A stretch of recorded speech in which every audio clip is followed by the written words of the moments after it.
electric fan na nagbibigay hangin sa loob ng tahanan. Kung ika'y walang aircon,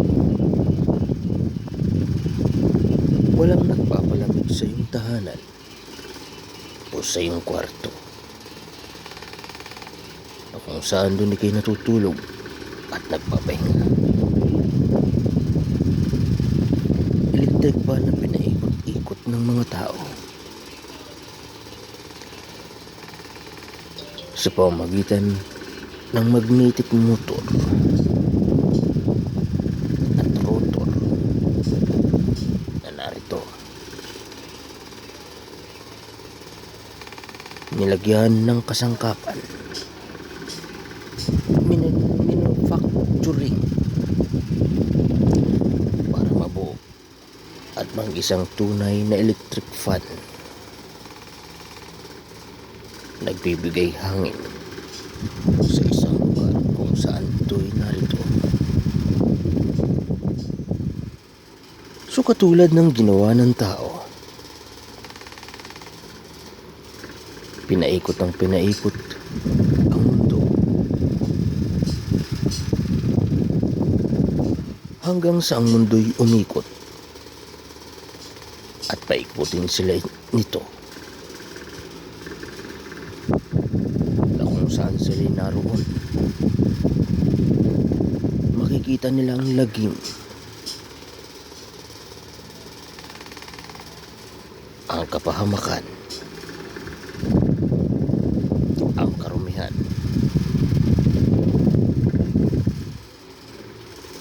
So sa paghatol ng mundo sa ginawa ng tao, naging isa itong mapanira.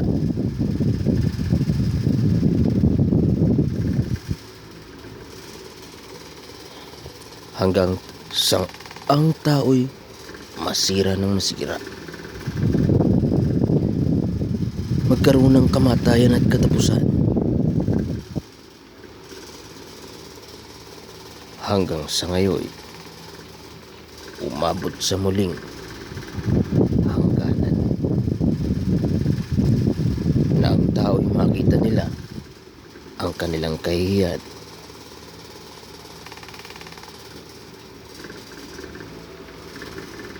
Katibayang ang salita ni Jesus Christ, kapag pinaikot mo, papaikutin ka nito. Kapag niloko mo,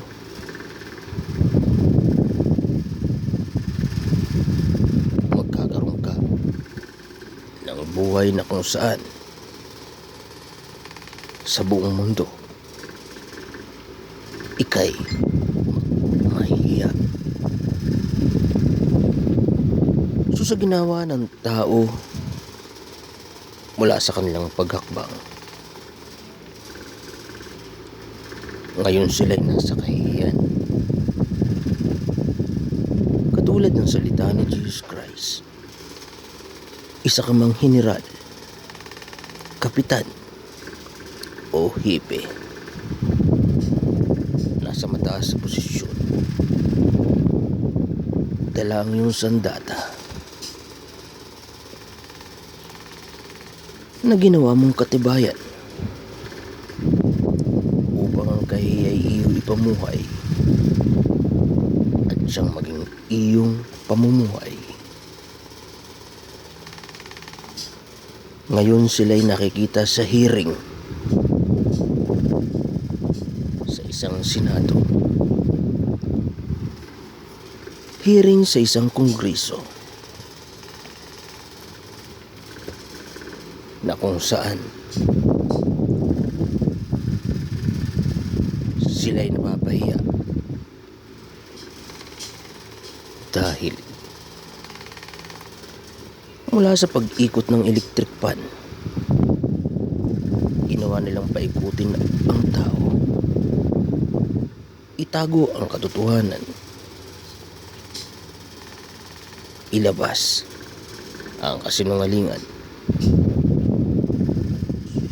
Sumagaling ang investigador dahil nga nakasulat salita ni Jesus Christ na nagsasabing saan ka man naroon. Ano man ang kulay ng buhay mo o anumang klase ng buhay mayroon ka, ilalantad ka niya. At mula sa kanyang paraan, makikita mong napapahiya ka,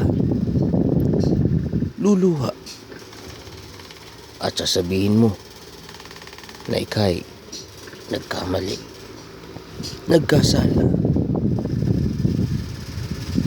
Kung kaya sa bawat hukbong nagpaikot ng mundo mula sa kasunungalingan nito,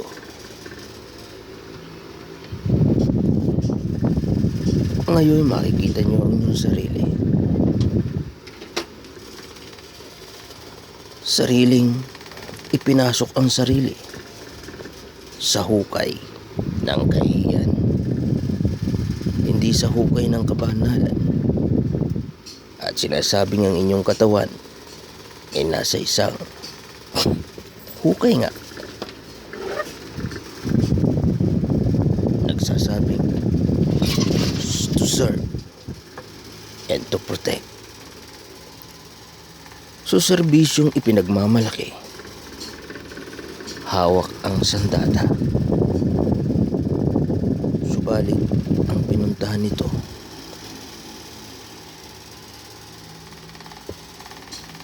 ay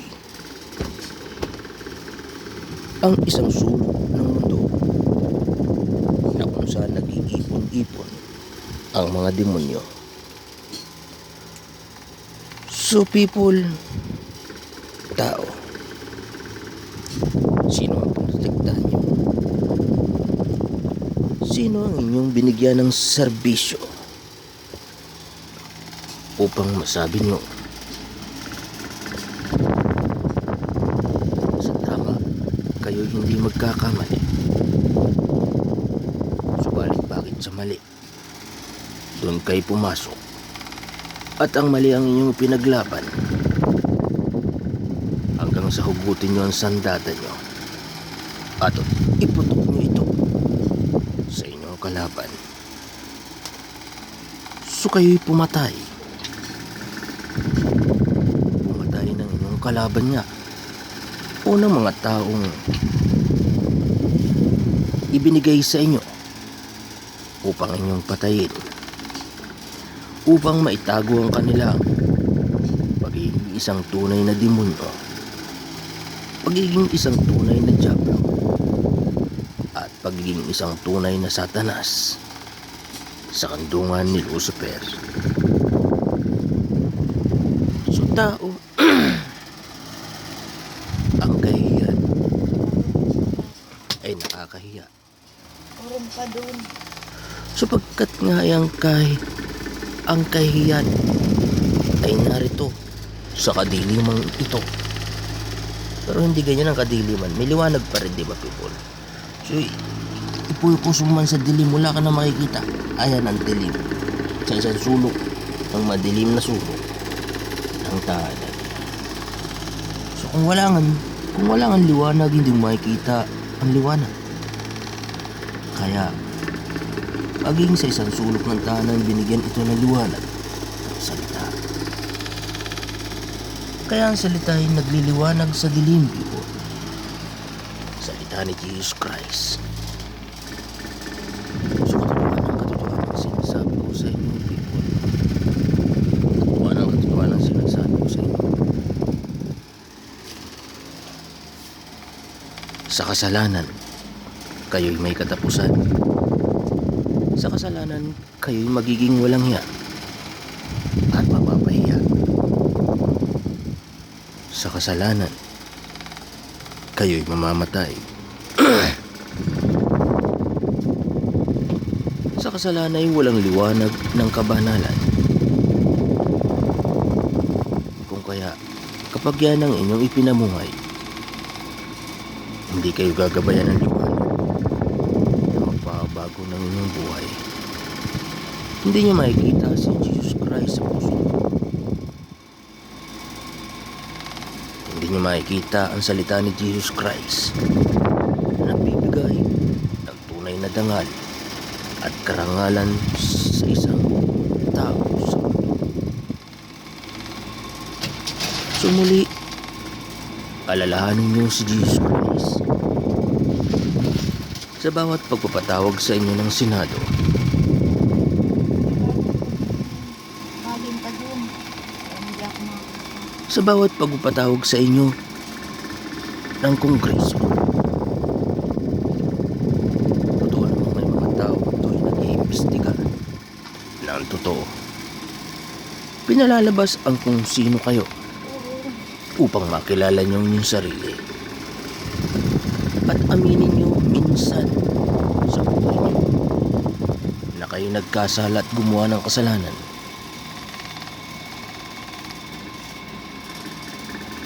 Tinanggap niyo bawat salapi ng inyong buhay.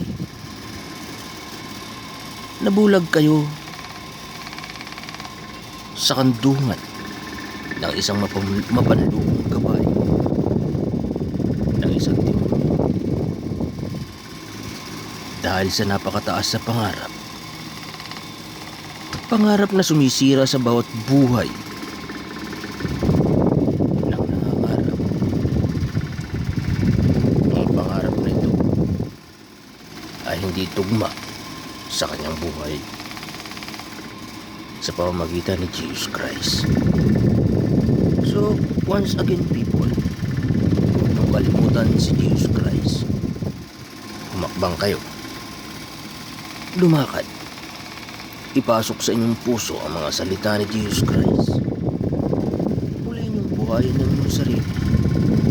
Huwag niyong itago ang inyong kasinungalingan. Sapagkat ang kasinungalingan ay malalantad. Hindi nyo ito may tatago. Maging sino man kayo. So panahon na upang lingunin ang katotohanan. Lingunin si Jesus Christ. At muling ihandog sa Kanya ang inyong buhay. Habang kayo humaharap sa husgado, pagsisihan nyo ang inyong mga ginawang kasalanan. Tanggapin nyo ang kasalanang ginawa nyo. Aminin nyo ito. At huwag nyo nang gawin magpakailan-kailanman. Magsisi kayo ng totoo. At kung ano man ang hatol sa inyo, tanggapin nyo. Sapagkat ang pintuan habang ito'y nagbubukas, ang nasa likod nito ay isang susi ng katotohanan na tunay na magpapalaya sa inyo upang muli hindi na kayo gumawa ng kasalanan, upang muli makapasok kayo sa kantungan ng buhay na isang banal, kantungan ni Jesus Christ. Tao, panahon na sa bagong rebuilding of the heart. Kilalanin niyo at kalimutan ang inyong kasalanan. Kilalanin niyo ang inyong sarili. Kalimutan ang inyong kasalanan. Patayin ito sa inyong puso. Si Jesus Christ ay naghihintay sa inyo. Huwag niyo nang paikutin ang mundo, sapagkat si Jesus Christ lang magpapaikot nito. Siya ang maglalagay sa bawat sulok na kung saan ay tamang naroon kayo. So people, Christ of knows my verily. Huwag kayong tumingin sa isang bagay.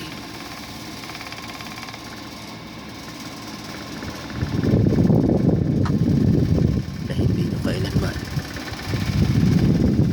maliligtasan. Bye-bye.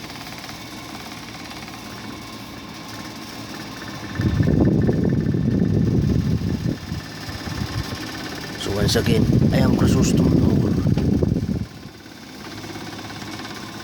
the only one in this earth, seeing the art of the Son of His Hades time even at all sunrises, through my own eyes only. My words is words to reveal your heart. Bye-bye.